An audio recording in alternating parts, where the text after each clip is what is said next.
Hello all, welcome to my channel. ఇవాల్టి recipe గుమ్మడికాయ వేపుడు. ముందుగా కడాయిలో ఆయిల్ వేడెక్కిన తర్వాత పోపు దినుసులు వేసుకోండి.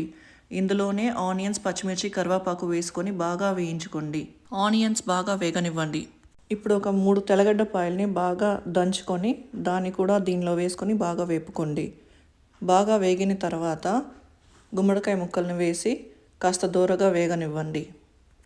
ఇప్పుడు తగినంత సాల్ట్, పసుపు, కారం, ధనియా పౌడర్ అన్నీ వేసి బాగా కలుపుకొని కాసేపు మూత పెట్టి మగ్గనివ్వండి. ఇందులో మనం వాటర్ వేయాల్సిన అవసరం లేదు, ఎందుకంటే గుమ్మడికాయే వాటర్ కంటెంట్ కాబట్టి. ఇప్పుడు గుమ్మడికాయ బాగా బాయిల్ అయినచ్చి పల్లీలు పొడి కొద్దిగా చల్లుకోండి పైన. బాగా కలబెట్టుకొని కొత్తిమీర వేసుకొని గార్నిష్ చేసుకొని సర్వ్ చేసుకుంటే ఎంతో రుచికరమైన గుమ్మడికాయ వేపుడు రెడీ. ఇవాల్టి నా లంచ్ ఇదే. Please subscribe to my channel. Thank you.